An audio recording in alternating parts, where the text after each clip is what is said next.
Hey, Jazz at Prep Kids. This is Mr. Miller here again, here with this week's exercise and song for the week. So this week we're going to be working on our chromatics. Chromatics are just basically playing each of your notes in order throughout your instrument, both up and down. Chromatics can be played starting on any particular note, but for this particular instance, we're going to be working starting on your concert C. The purpose again of the exercise is just to get more familiar with all of your notes on your instrument. Each instrument has its own advantages and disadvantages when playing chromatics. For example, the trombone pretty much plays in order of the slide position, so it goes from 6, 5, 4, 3, 2, 1, etc. Where clarinets may have a more difficult time going from, say, over their break, going from A sharp up to B natural. But again, some advantages are going to be great. Some of them not so much when it comes to your particular instrument. All right, so as you play all these exercises, again, I want you to be able to play this slowly. Make sure that each note is being played correctly. Refer to your fingering charts if you're not quite sure how what the fingering is or what your position for that particular note is. The exercise will go from whole notes all the way through quarter notes, again increasing in difficulty as far as speed. Though as we go from whole notes to quarter notes, I do slow down the tempo so it's not that much faster or harder. All right, so as we go into this particular exercise, I want you all to start off by making sure that, again, you know all of your fingering and positions for each of the notes. Again, spend time writing in those notes, writing in those positions, fingerings if you need it. No need to be kind of trying to memorize it all at first. You'll get it as you go along, but give yourself some tools to make sure that it's so that it's a little bit easier for you. Okay. Make sure you play all the notes in order at first. Don't worry about tempo. Simply just go through and just play the notes. Make sure you know what you're doing. Know what each finger is going to be doing, which strings uh, are being used, et cetera, et cetera. Um, you want to make sure that if there's two notes that you're having some trouble with going from one note to the other, that you practice those particular notes.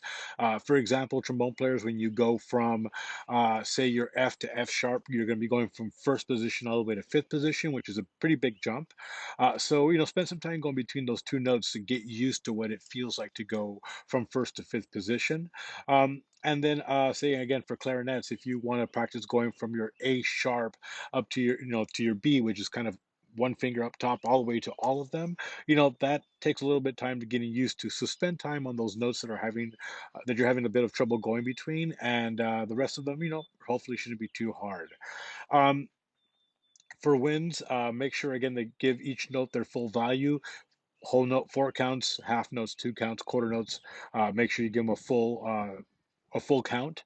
And again, try to go at least 2 measures before you take another breath. Preferably, I like you to go 4. But if you can't, that's okay. Just build up to it. Again, taking your time, taking nice deep breaths. Percussion, if you look at your music, you notice that you're not playing whole notes. You're actually playing eighth notes through most of it. I want you to practice with your alternated sticking. So if you look at the first exercise, you'll notice that you play an entire measure, eighth notes. So 1 and 2 and 3 and 4 and then on beat one, you change note. So again, spend time alternating that hand. Once you can play it all the way through, whether it's in the half note, whole note, quarter note versions of them, once you feel comfortable playing them as single alternating sticking, maybe you can switch it up and start using maybe doubles. So 1 and 2 and 3 and 4 and next note. Again, switching off that sticking. And then once you get even more comfortable with that, then you can add other type of rudiments such as paradiddles. If you're using the whole note version of it, you should be able to play a whole sequence of paradiddles before changing notes. So you would play right, left, right, right, left, right, left, left. And then when you start the pattern over again, you should be switching to the next note. Again, this is a nice way to challenge yourself as you move along and again to work on your alternating hands. Remember, your hands need to be the same height the entire time. It's all match, and remember not to bring your hands up too high. You want to be using wrist and a little bit of height as well. Okay. Uh, Strings, as always, make sure you're pressing down firmly on those strings and make sure your fingers right up against the frets so that we get the best tone out of those strings.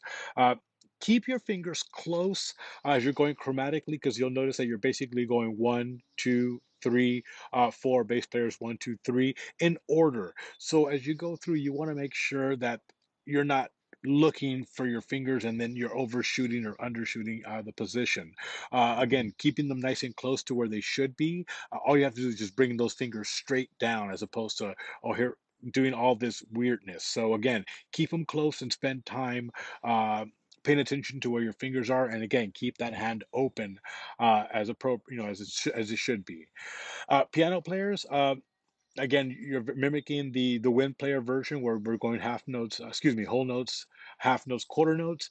But what I want you to pay attention to in particular is the fingering. I've put in the fingerings for going up and down the chromatic scale. This is really important as you get better at your instrument. Fingering is going to play an important role in making sure that you're playing and moving around that piano as efficiently as possible. Okay. All right, so moving on to the song of the week. This week we're going to be working on Cold Duck Time by Eddie Harris. I've included two recordings, one of Eddie Harris and his group, as well as a Poncho Sanchez version, which is more of a Latin feel to it.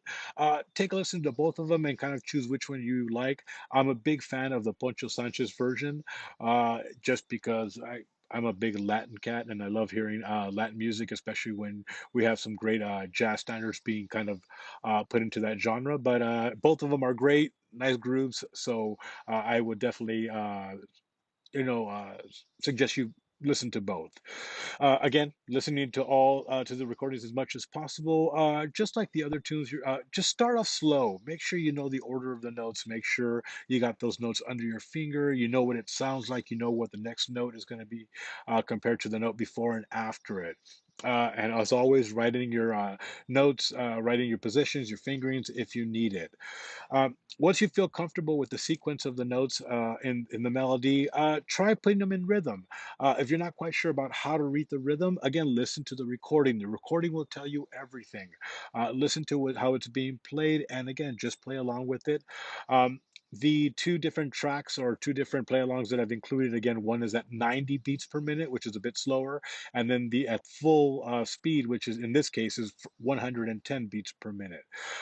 Don't go to the faster one until you've gotten used to being able to play at the slower tempo. You want to be able to feel comfortable and not be kind of anxious about what's coming up next. Your fingers at this point should be um, almost know what needs to happen next without you thinking too much about it. When you do make mistakes, again, spend time on that little segment where you made the mistake. Don't spend too much time uh, playing everything before it getting into that area because you'll end up spending you won't spend enough time on that particular area that really needs more of your attention. And again, sometimes you won't be able to get it in 1 day, 2 days, 3 days. It's a constant process. Sometimes certain parts for you will take time, but just keep at it. And again, if you're taking lessons with me, let me know, and I'm happy to help you through that and maybe give you some pointers on how you can more effectively get that part down. Okay. Uh, Once you're feeling good about it and everything, again, go to the 110 BPM version of it and play along with it.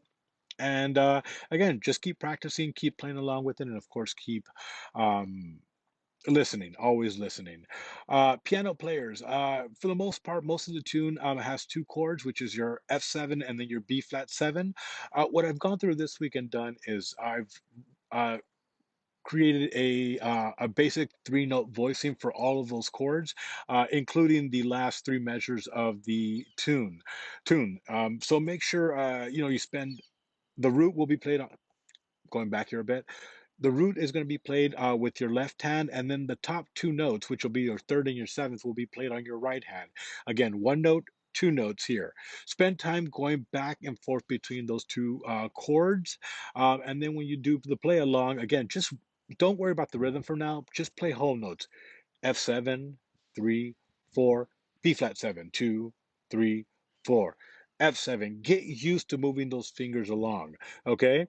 Once you feel comfortable, then add the rhythm into it. And then the great thing about, again, comping as a piano player is that once you feel really good about the chords and you know exactly when they're supposed to change and where you are, where you're at in the tune, you can start adding your own little rhythms to it.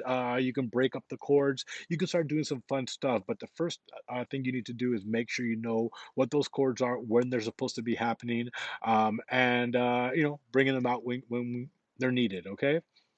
Bass players, for the most part, the most of the song is a two-measure long bass line. It's a little bit tricky because it is a pretty quick moving line. It has some eighth notes in there. Thankfully, not too many upbeats in there. But again, count out your music. Focus on getting all the notes before moving on to the actual rhythm. Just as I explained to those playing the melody, make sure that. You are on count that you count out the rest. Make sure you're counting out the rhythm maybe before you kind of get into it. And at the end of every chorus, you'll notice that there's a two-measure break. This is written silence. It's part of the actual tune. So make sure you know where you're at when you're playing this particular bass line, and you don't want to play in that break unless it's added in later on. But overall, it's part of the song to have that break in there. So if you accidentally play in there, it's not going to sound exactly the way it should. So again, make sure you know where you're at. Make sure you're taking that break. Right before you get back into the start of the next chorus, okay? Drums. What I want you to focus on is focus on the bass drum part.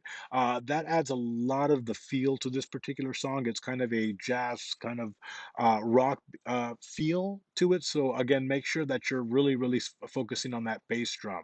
And then towards the end, when you have those big upbeats along with the rest of the group, give me some nice accents there. Maybe give me a cymbal crash or a shot right there on the crash cymbal, but something to let me know that you know where the melody is and that you're with the rest of the group. Once you feel more comfortable with the groove, you can add a little feel in there to kind of help us get back into the melody at the top of the chorus. Okay. Uh, Again, all of you who are taking lessons with me, and I hope that more and more of you are trying to do that.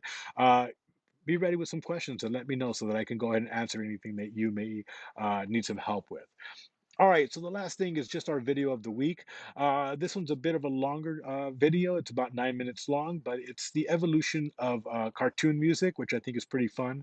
It goes through and just simply gives you little tidbits of the different cartoons that have kind of, been around since I believe it's 1928. I'm sure there's some stuff before that, but it's more of the popular cartoons. For me personally, it's kind of cool to hear some Inspector Gadget and some Tom and Jerry in there, but it starts going into some more modern cartoons as well, kind of like Yu-Gi-Oh and all that other good stuff. So take a listen to it. I think it's a lot of fun. Don't be creeped out too much by the piano player who seems to be staring dead at you while he's playing. Believe it or not, he's actually looking at sheet music that's right next to the camera. So believe it or not, when he's looking dead at the piano, my thought is that he's just kind of really into it or really trying to focus on the part. Uh, so I hope you enjoy that video. And as always, if you have some cool videos out there that you'd like to share, let me know, and I'll be happy to add it to some of the future lessons. Thank you so much, everyone, and have a great one. Bye.